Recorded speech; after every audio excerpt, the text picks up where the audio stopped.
নমস্কার। আজকের কিছু গুরুত্বপূর্ণ খবর জানিয়ে তোলপাড় বাংলায়। প্রথমে দেখে নেব আজকের হেডলাইন্স। নিজে নয়, বিজেপি প্রার্থী দিয়ে মমতাকে হারাবেন ভয় পেয়ে 180 ডিগ্রি অবস্থান বদল শুভেন্দুর।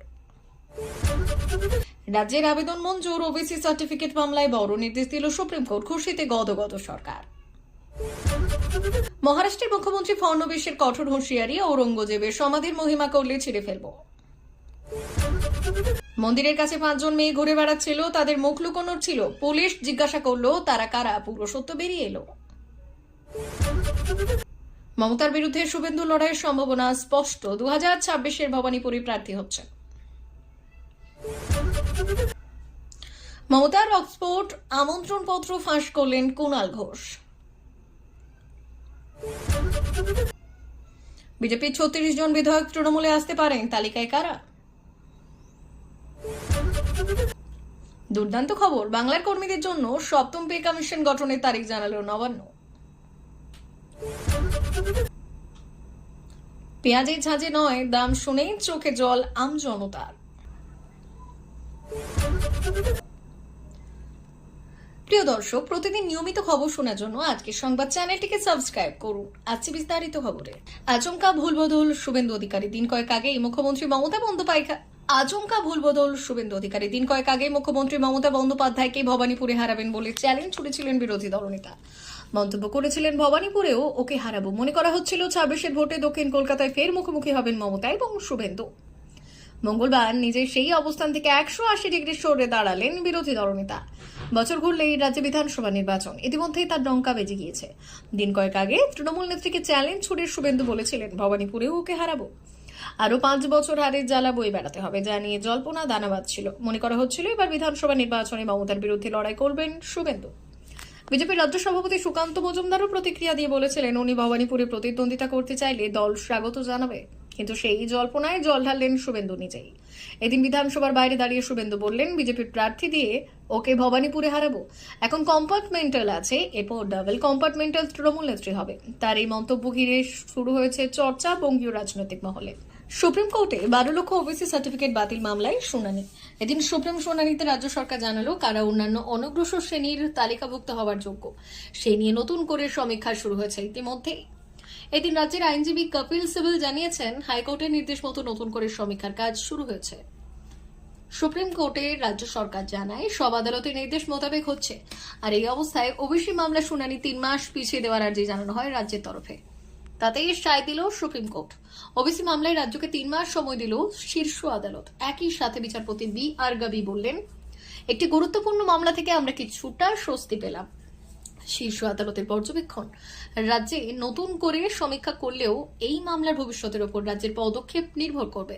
এদিন রাজ্যের তরফে নতুন করে সমীক্ষার কথা বলা হলে বিচারপতি বললেন, অন্য পক্ষের কোনো আপত্তি রয়েছে কিনা। সিবল জানান, অন্য পক্ষের আপত্তি থাকার কথা নয়, কারণ তাদের আবেদন ছিল যাতে ওবিসি শংসাপত্র সংক্রান্ত বিষয়ে নতুন করে সমীক্ষা করা হয়। এরপরই রাজ্যের আবেদন মঞ্জুর করে সুপ্রিম কোর্ট।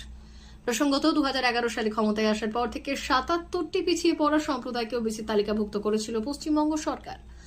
গত 22 মে কলকাতা হাইকোর্টের বিচারপতি তপব্রত চক্রবর্তী এবং বিচারপতি রাজা শেখর মান্থার ডিভিশন বেঞ্চ 2010 সালের পর থেকেই তৈরি রাজ্যের সব ওবিসি সার্টিফিকেট বাতিল করার সিদ্ধান্ত নিয়েছে এবং নির্দেশও দিয়েছে। আর সেই সময় হাইকোর্টের নির্দেশে প্রায় 12 লক্ষ সার্টিফিকেট এক ধাক্কায় বাতিল হয়ে যায়। হাইকোর্টের ওই নির্দেশকে চ্যালেঞ্জ করে সুপ্রিম কোর্টে যায় রাজ্য সরকার অনগ্রসর শ্রেণী কল্যাণ দপ্তর। সুপ্রিম কোর্টে সেই মামলা শুনানি চলছে। এর আগে এই মামলা শেষবার সুপ্রিম কোর্টে উঠলে আদালতের পর্যবেক্ষণ ছিল শুধুমাত্র ধর্মের ভিত্তিতে কারো সংস্করণ পাওয়া উচিত নয়। আর এরপর অবশ্যই একাধিকবার মামলা শুনানি পিছিয়ে যায় শীর্ষ আদালতে। মহারাষ্ট্রের মুখ্যমন্ত্রী দেবেন্দ্র ফড়নবীশ সম্প্রতি ভিবান্ডির শিবক্ষেত্র মরাদে পাড়ায় ছত্রপতি শিবাজী মহারাজ মন্দির উদ্বোধন অনুষ্ঠানে অংশ নিয়েছিলেন। আর এই অনুষ্ঠানে তিনি বললেন, ছত্রপতি শিবাজী মহারাজের কারণেই আমরা এই দেশে আমাদের দেবদেবীদের মন্দির দর্শন করতে পারি। তিনি দেশ এবং ধর্মের জন্য লড়াই করে স্বরাজ্য প্রতিষ্ঠা করেছিলেন। অনুষ্ঠানে ফড়নবীশ আরও জানিয়েছেন, কেন্দ্রীয় সরকার ছত্রপতি শিবাজী মহারাজের 12টি কেল্লাকে বিশ্ব ঐতিহ্য স্থান হিসেবে ইউনেস্কোর স্বীকৃতি দেওয়ার দেওয়ার জন্য প্রস্তাব পাঠিয়েছে। আর এর মধ্যে সঙ্গমেশ্বরের সেই প্রসাদও রয়েছে, যেখানে ছত্রপতি সম্ভাজি রাজেকে ধোঁকা দিয়ে আটক করা হয়েছিল। রাজ্য সরকার এই কেল্লাটি অধিগ্রহণ করে উন্নয়নের পরিকল্পনা করেছে। তিনি স্পষ্টভাবে বললেন, এই দেশে যদি কেউ ঔরঙ্গজেবের সমাধির মহিমা করতে চেষ্টা করে তবে তাকে ছিঁড়ে ফেলা হবে। বাংলাদেশিদের অনুপ্রবেশ গুজরাট সহ সারা দেশে উদ্বেগের বিষয়। এরপর দ্বারকায় আরেকটি মর্মান্তিক ঘটনা প্রকাশ্যে আসে। এতে পুলিশ 5 জন বাংলাদেশি নারীকে গ্রেপ্তার করে। দ্বারকা রুকমণি মন্দিরে পেছনের এলাকায় এই মহিলার সন্দেহজনকভাবে কথা বলছেন আর সেই মুখ লুকিয়ে ঘুরে বেড়াচ্ছে। সেই সময় তাকে জিজ্ঞাসাবাদ করা হলো এবং পুরো সত্য বেরিয়ে আসে। পুলিশ এখন 5 জন মহিলাকে গ্রেপ্তার করেছে। এই মহিলাদের কাছ থেকে বাংলাদেশি পরিচয়পত্র এবং মোবাইল নম্বর জব্দ করা হয়েছে। তদন্তের সময় জানা যায় যে এজেন্ট তাদের গুজরাটে নিয়ে এসেছিল, সে প্রতিটি মহিলার কাছ থেকে 25,000 টাকা করে নিয়েছিল। মহিলারা স্বীকার করেছেন যে তারা সমুদ্রপথে ভারতে প্রবেশ করেছিলেন, তবে অবৈধভাবে ভারতে প্রবেশকারী বাংলাদেশি 5 মহিলা এখন ধরা পড়েছেন। এছাড়াও পুলিশ বর্তমানে তদন্ত করছে কিভাবে সে গুজরাটে পৌঁছেছে। তার বিচারে চমকপ্রদ কিছু বিষয় প্রকাশ পাওয়ার সম্ভাবনা রয়েছে। আগামী 2026 সালের বিধানসভা নির্বাচনে পশ্চিমবঙ্গের মুখ্যমন্ত্রী মমতা বন্দ্যোপাধ্যায়ের বিরুদ্ধে ভবানীপুর থেকে প্রার্থী হওয়ার সম্ভাবনা নিয়ে চাঞ্চল্য সৃষ্টি হয়েছিল।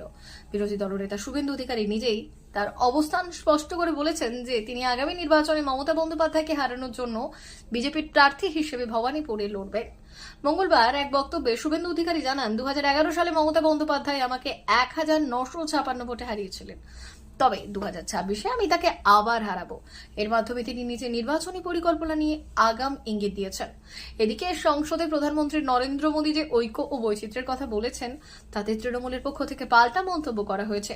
তৃণমূলের তরফে অভিযোগ করা হয়েছে, প্রধানমন্ত্রী মোদী একদিকে বৈচিত্র্যের মধ্যে ঐক্যের বার্তা দিলেন, তার দলের নেতা শুভেন্দু অধিকারী ও অন্যরা বাংলায় সাম্প্রদায়িক সহিংসতা উস্কে দিয়েছে।